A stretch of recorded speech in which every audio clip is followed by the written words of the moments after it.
here again at the Age Diversity Forum live stream event.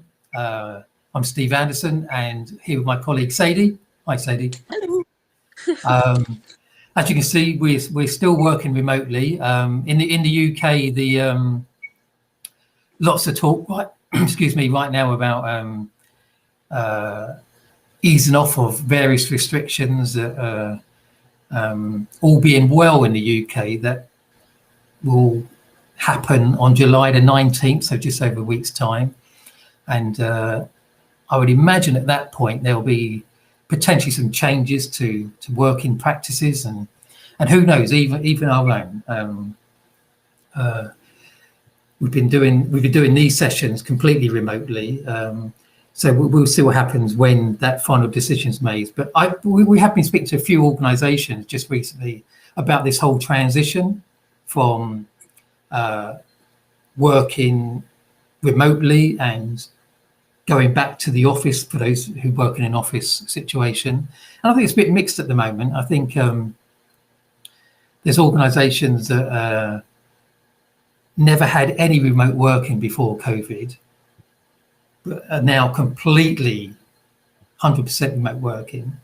And they're only going to review that situation in the coming months. So, rather than reverting back to, where they were, they're going to be just reviewing it.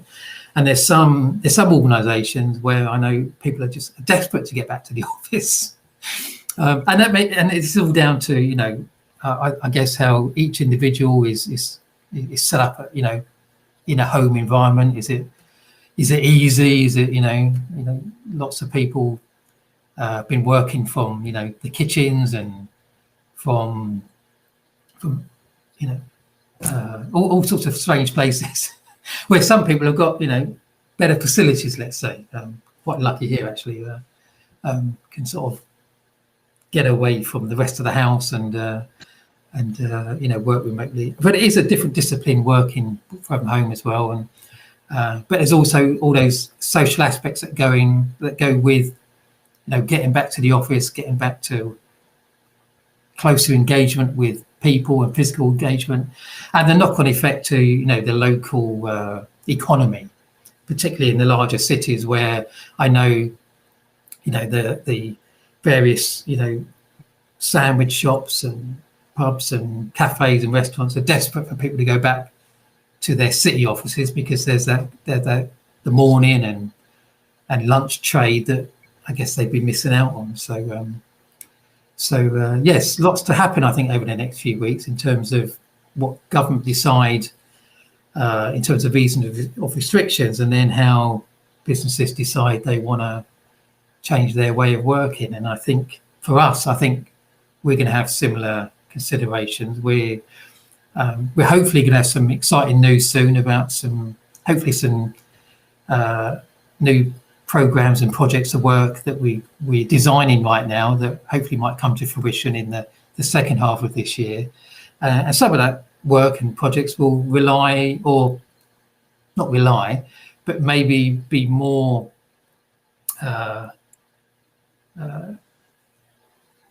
positive with physical engagement of people. So we'll see how that goes. So we'll keep you posted. For the moment, we're working remotely, and Sadie, I'm loving the background right now. You've got, thank you. And we have plants and everything.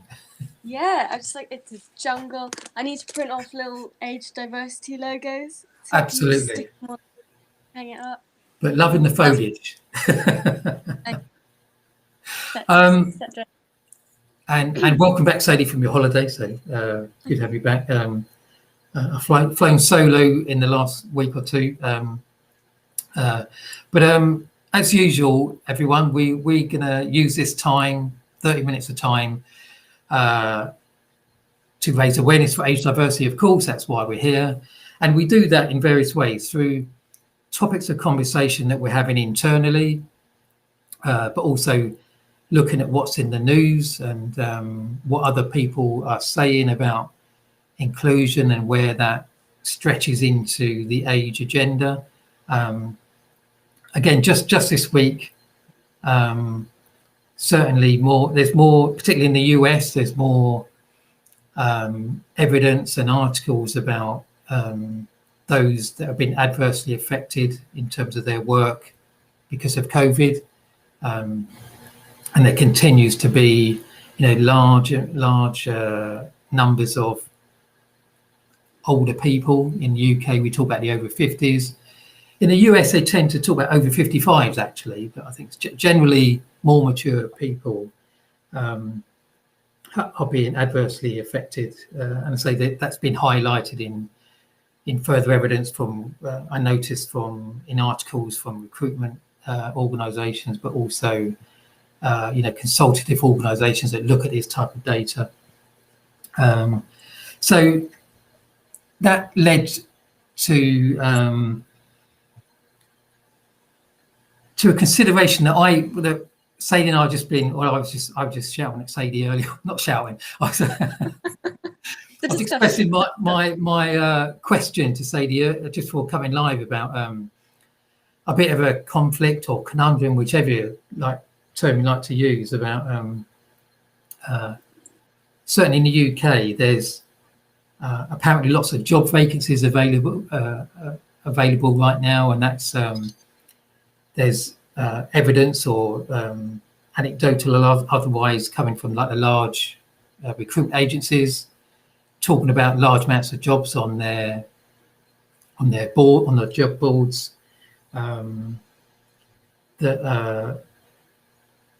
But conversely, and I just mentioned it, unemployment is up because people have been adversely affected, not just older people, younger people as well. It seems to be sort of two ends of the age spectrum have been adversely affected by COVID in terms of lack of job opportunities or being lost to the workforce, and that could be down to the industry sectors. We know that hospitality, tourism, that type of industry has been heavily affected, as is the travel industry. So particularly the aviation industry. So that's everyone from pilots to guys guys behind the scenes, as it were. So which includes retail, which includes all the engineers, which includes the running of the airport and all the various other aspects of that whole industry. So there's supposedly many people unemployed, supposedly lots of job vacancies. So why are those two things not being connected at the moment? Why? Because we hear also with those job vacancies that many of those industries that I've just mentioned are saying that there's no applications or not very many applications. And so I just threw that out at Sadie earlier. And I think, fair to say, Sadie, I think, there's not one reason here. There's not one issue. It's probably lots of different social aspects, lots of different... I was just listing them off. Well, for our audience who may be with us now or who join us later, what's some of the things that you would immediately come to mind with this potential conflict here?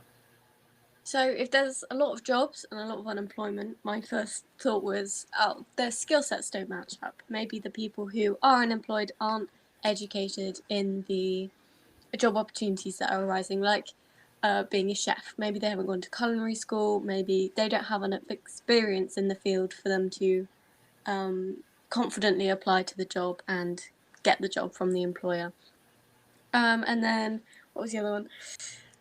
Maybe cost of transport is too high getting to the job. Like, I'm very lucky I get my parents drop me off or I get the bus. There's a lot of transport links to my job, and but if I lived out somewhere where there weren't transport links, then that would be very difficult, and you have to pay for most transports. And so if they're unemployed, they're not going to have enough money to... Perhaps they won't have enough money. They won't have enough to pay for that transport link. And another one, maybe just work clothes. Maybe there's like a uniform you have to buy. That could be too expensive for a person who is unemployed. And also the discrimination, there could be on the employer's part. People could be applying, but they're pushing them away, maybe because they are too old, they're too young, maybe their ethnic background. can't think of any others. Gender. Well, no, there's sexuality. lots within that response there, isn't there, in terms of, some of the more vulnerable groups, socially impacted or otherwise, that find it more difficult to actually logistically get to jobs and actually apply for jobs. Coming back to what you said last day, yes, of course, there, and one of the reasons why we exist, that bias and discrimination is absolutely real in the recruitment environment, is a factor. And again, this is why it's so important to address these challenges, because organisations are missing out on good people for their roles, and people that want to work are missing out because organisations are not considerate enough in their view of who's right for their organisation. In terms of the skill set thing, again, when we talk about this, so I think again there's probably two sides to this. There's the side that you described about maybe lack of experience or not quite the right skills, and then I'm absolutely confident, and we see this from evidence that certainly older people who come to us looking for help to get back into the workplace, quite often they either feel or they're told they're overqualified, they've got too much experience, and why would you want to do this job with all that knowledge and know-how behind you, surely you'd want too much money to do that. And it comes down to it, many times we've said this, individuals, there's lots of different circumstances for different individuals, but if someone wants to work and wants to apply for a job and show their value for that job, then we need to encourage employers to be more open and more considerate of people that actually they might not have considered because they've been so narrow in their focus, that could bring a lot more to their organisation in terms of added value, in terms of some of the softer skills, some of the technical competence they would have that they could transfer. So it's about transferable skills. It's about looking beyond that essential tick box, and I'm sure we've spoken about this before, and I hesitate, but I'm going to say it. The public sector environment is one area they really need to improve on. The application processes usually in the public sector are so rigid, so box tick orientated and essential. You must have these essential things. Actually, when you come down to it, do you really need these essential things? How about being a bit more, and particularly if we have this situation where there are lots of jobs, there are people unemployed, but there's a lack of connectivity between those two, for all the reasons we've spoken about. So how can we address that and help bridge that gap? And I think just having some basic common fundamental decency and respect and consideration for people from all protected groups, certainly that's addressing the whole bias and discrimination side of things, then I think these situations can be remedied. And then when the workplace has their right person, that workplace then invests in those individuals to ensure that they can be the best for that organisation. And investment, not just through paying them a half decent wage commensurate to the job, but there is training. So to bridge those skills and experience that you talked about, Sadie, that training is given, so they become an added value member for that organisation, and then there's potential then for that individual to make progress. So a job opening isn't maybe something just as that's it, I'm going to join the organisation at that level, at that job, I'm going to stop there. Now, some people that's okay, but I believe and suspect that most people are looking for an opportunity to develop a career, develop their skills, develop their knowledge. And if an organisation shows that level of commitment, then they're going to get more reward from that individual. And this is where you start seeing business performance, uplift in business performance, in productivity. That's the best outcome for that organisation overall. And then the best outcome for the wider economy is that if that business performs better, they're going to sell more of whatever it is, widgets, services, across all industry sectors. They're going to need to recruit more people. So you become an employee generator then. So it's getting past these hurdles, these initial hurdles of the recruitment process, that I think the biggest hindrance does come down to the fundamentals of inclusion, of removing those biases and that discrimination.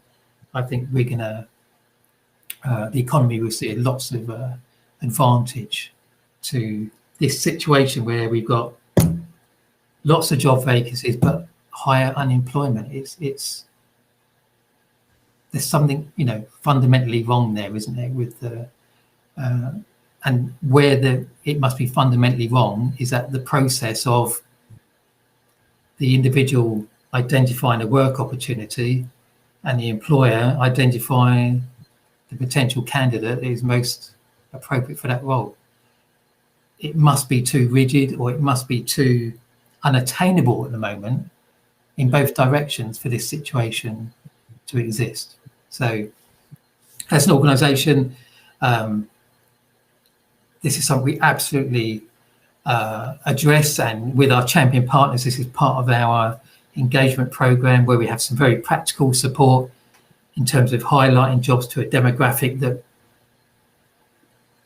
is potentially the right fit for their organisation. The fact that organisation broadens their horizons in terms of open up opportunities through us as that conduit immediately gives them more opportunity to find the right people. And from the other side of the equation, individuals that see organisations that are considerate, that are open to employ people of all age groups, there's that immediate level of confidence that they'd be happy to apply. And as an organisation, we can help that whole process meld together. So we have a situation where we are breaking some of those barriers and logistics and situations down that we've just talked about to bring these two areas together. So I guess our message is there's a situation from an age diversity perspective, we've certainly got some practical solutions to help both sides of the equation, come together and begin to at least mitigate, if not remove barriers to this situation. So but big topics, and as we began to talk there, Sadie, the social aspects of again, protected characteristic groups are quite often spoken about as vulnerable groups, and vulnerable because they are discriminated against, vulnerable because they experience bias. So, but I would also add that vulnerability can be perceived in different ways as well. Vulnerable tends to be, I believe, maybe people are in some way weaker, or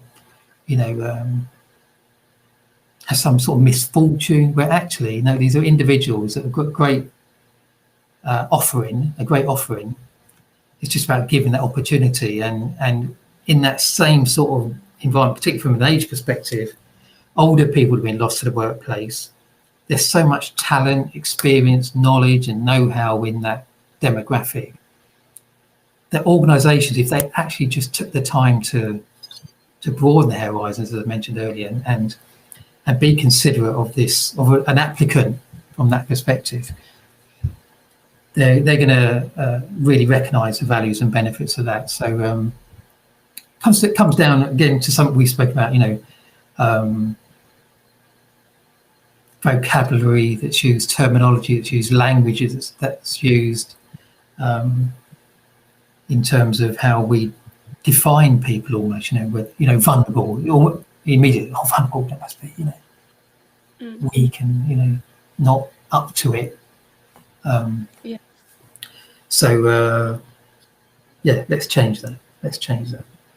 Just as a bit of a segue, actually we're already 20 minutes in, but just want to mention again, we had a fantastic Champion Age Diversity Day on June 11th, which is great. We've had a bit of technical challenge, let's say, with the release of the recording of that. But happy to say that it will be available from next week. But the way we want to do this is, rather than just make it carte blanche, is we invite people to, ask for it basically. So because we want to engage, we want to hear about your interest in the age diversity agenda. So please, as it says on screen right now, contact us at the email there. And we'll be doing more about this in terms of when we release it. But just as a heads up for today, contact us at info and we can make that recording available to you and in various ways. And we can be just editing on it, get my teeth in. That Sadie's going to be doing. She just heard that. Up for it. Just turn it over. I'll get to it. We had.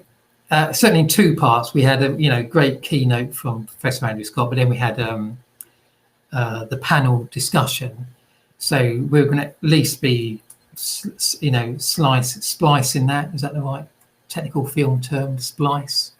Say what you like. I know what you mean. And then maybe within certainly the panel, there was various topics of conversation, and we may just be seeking to compartmentalize that. So so that's coming. So and just as another heads up, we're going to be doing more of these sort of, let's say, bigger, because it was a fantastic event. We had over 400 people live on the event. It was a completely international attended event, and we're going to be doing more. And there's discussion. The early discussion, just give a bit of forewarning, is that we may be going to see if we can do something like that every quarter.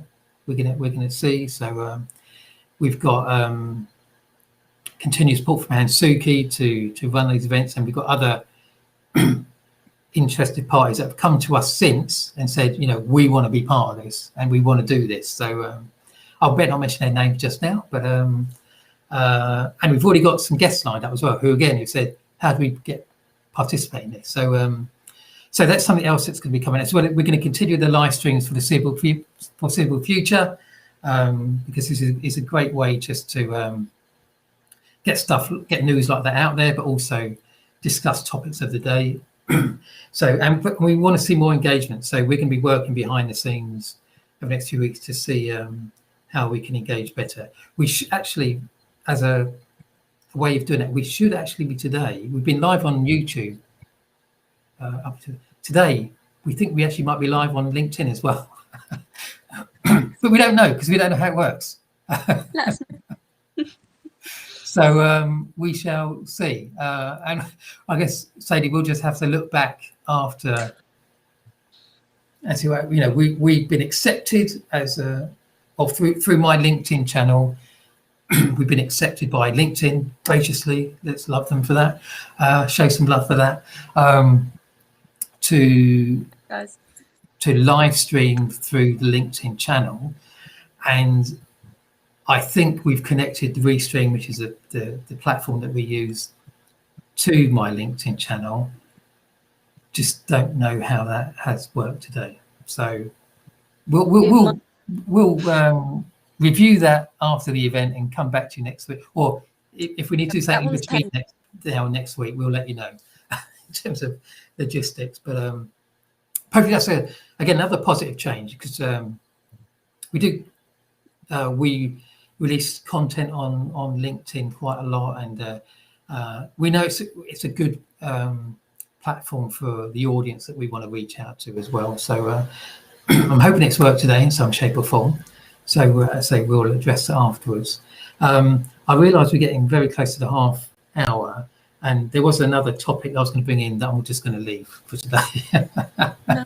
And we'll come back. back to that next week. But just to heads up, it's I'm going to title it Evidence versus Action. And again, we've been looking at some census data in the UK that's really quite interesting, because there's just been a census done, and the information from that is due later within the next few months. And it will be interesting to see the change of demographic, change of people who declare themselves under those various protected characteristic groups. Because from what we were looking at, it's quite interesting in terms of numbers and percentages, but and why that's interesting to us as an organisation, again from a multi-generational perspective, is when Sadie and I were discussing that, it was quite interesting. We as individuals, we had different perceptions on that in terms of who said what and whatever, who declared what. So it'll be interesting to see that change, because this evidence, this data is being used by policymakers, is being used by government, central and regional, to decide stuff, about how we live, the politics of how we live. So it's important. It's really important. So we're going to be, let's say, we'll make sure that's the first topic, unless there's something else that crops up between now and next week, or conversation next week, because just within this week, we've been talking to organisations about evidence that they've gained themselves, whether that's from staff survey, whether that's from central pieces like census or other central data collection, that evidence is being taken, analysed to whatever degree, some lesser to lesser degrees than others, but it's being used to make decisions from, say, whether that's at company level or higher government policy level. And it's really important to understand how it's being used and how things are prioritised, because certainly from what we've seen this week, evidence may exist, but it's just being completely ignored, which is particularly in the age agenda. So it's something that, again, as part of our Making a Noise campaign this year, to amplify the messages of why age diversity is important and why organisations should consider it as part of their core values and central inclusion strategy. This data and evidence is really important for that. And just to add something else, and again, to put a heads up, we are currently in the midst of putting a research consortia together to really begin to drive new information, new policy making data that helps that decision making process. And we've got some fantastic organisations from industry, from the education sector already. They're not actually signed up. They haven't signed a document, but they're on board. Maybe we should get them to sign. And we're just finalising some other participants in that consortia. And I think initially we're going to have sort of around about half a dozen to 10. Just really exciting. Half a dozen to 10 participants in that initial discussion that will, through the Age Diversity Forum, will be issuing new evidence, new data, new information, new challenges, new fantastic report to that. And we are here at 11:30 already, and I've done most of the talking yet again. Apologies for that. Sadie, thanks so much, our editor-in-chief, for keeping us live, and I'm really pleased that we've got through a whole live session without any dropout again, I think. You know what? It did just freeze, and I thought, we've got a minute to go. You can't freeze now. You can't freeze now. I know. But thank you, everyone. And until next week, again, please, any question, anything, give us a shout at the info email. And yes, our mantra, please join us on the journey of age diversity. With that in mind, thank you, Sadie. Thank you, everyone. See you next week. Thank you.